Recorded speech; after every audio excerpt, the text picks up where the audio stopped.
السلام علیکم ناظرین، پاکستان اسلامک میڈیکل ایسوسی ایشن کے یوٹیوب چینل پر انٹرویوز کی ایک سیریز کا آغاز کیا ہے جس میں ہم آپ کی صحت سے متعلق ماہر ڈاکٹرز سے بات کریں گے۔ حالیہ دنوں میں کرونا وائرس نے جس طریقے سے پوری دنیا کو ہلا کر رکھا ہے، یقیناً پاکستان بھی اس سے بری طرح متاثر ہوا ہے۔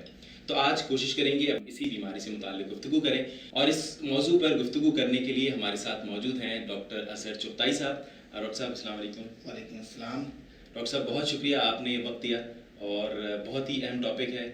میں دیکھ رہا ہوں کافی چیزیں آپ نے اس سے متعلق شیئر بھی کی ہیں۔ ابتدائی طور پہ اس مرض کی علامات کیا ہیں، کون سے ایسے سمپٹمز ہیں جن کو دیکھ کر انسان تھوڑا سا الرٹ ہو جائے اور ٹیسٹ وغیرہ کروائے؟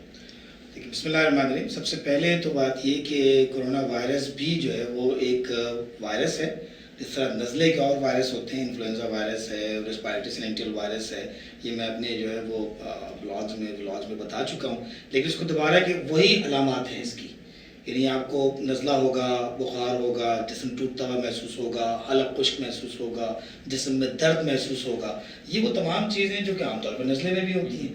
تو اس لیے یہ کہ ہر بخار، ہر نزلہ، ہر جسم ٹوٹنا کرونا وائرس نہیں ہے۔ پہلی بات، کرونا وائرس بالکل کوئی نیا وائرس نہیں ہے، یہ دنیا میں پہلے سے موجود ہے۔ اس میں اگر تھوڑا سا پیچھے چلے ہیں تو سارس نام کا ایک وائرس چین میں ہوا تھا، ہانگ کانگ میں ہوا تھا، اور میرس نام کا ایک وائرس مڈل ایسٹ کے اندر ہوا تھا۔ یہ دونوں بھی کرونا فیملی سے ہی ہیں، اور یہ اس کا جو ہے یہ نیا وائرس ہے کووڈ-19، اس کو جو اب جو WHO نے کہا ہے۔ تو یہ ایک بہرحال بنیادی طور پہ جو ہے کہ ایک طرح سے کہہ لیں نزلے کا وائرس ہے۔ 47% لوگ ایسے ہیں جن کو اگر یہ وائرس ہو بھی جائے تو ان کو پتہ ہی نہیں چلتا، وہ گزر جاتے ہیں، وائرس بھی ہو جاتا ہے، گزر جاتے ہیں۔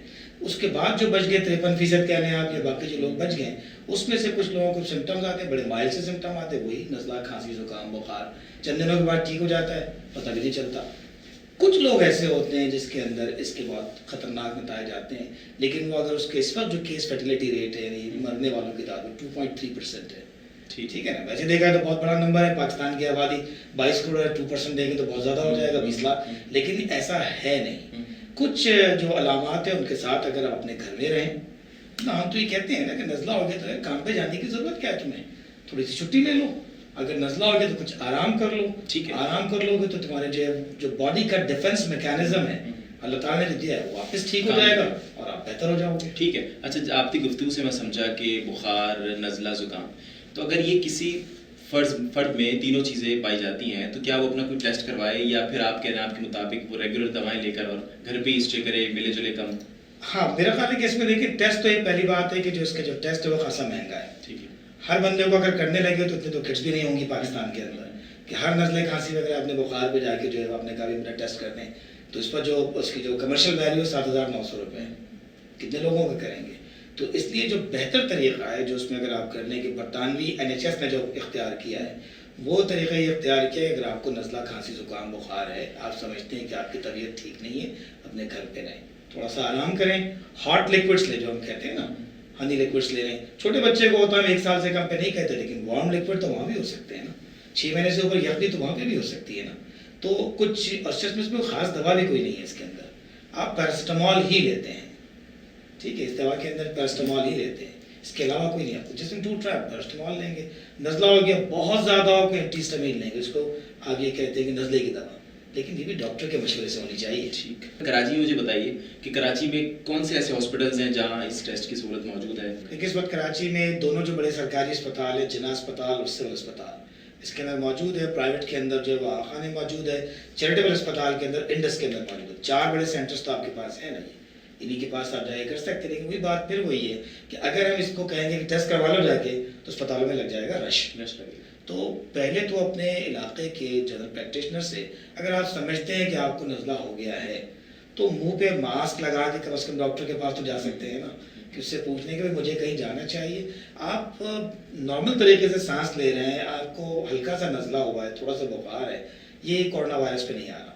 ٹھیک ہے نا۔ میں اس کا مطلب یہ نہیں ہے کہ آپ جو میری بات کو بالکل، آپ اگر قریبی ڈاکٹر سے، لوکل ڈاکٹر سے مشورہ کر لیں۔ لوکل ڈاکٹرس کے لیے میرے اپنے بھائیوں سے، اپنی بہنوں سے یہ اپیل ہے کہ گھبرانے کی بجائے اس کو جو ہے وہ کہتے ہیں بک اپ کریں، اس کو تھوڑا سا حوصلہ دیں کہ تم تھوڑے دنوں بھی رکھو، تمہیں سانس کی تکلیف، اس کو چیسٹ سن لیں گے اگر وہ اور سانس اس کے اوپر ٹھیک اس کو جو ہے وہ ایئر انٹری جسے کہتے ہیں وہ آ رہی ہے، تو اس کا مطلب اس کا چیسٹ خراب نہیں ہے، ٹھیک ہے، اس کو بلا وجہ اسپتال بھیجنے کی ضرورت نہیں ہے. ٹھیک ہے. اچھا دیکھنے میں ڈاکٹر صاحب یہ آیا ہے کہ وائرس جو ہے نا یہ بڑی تیزی سے پھیل رہا ہے.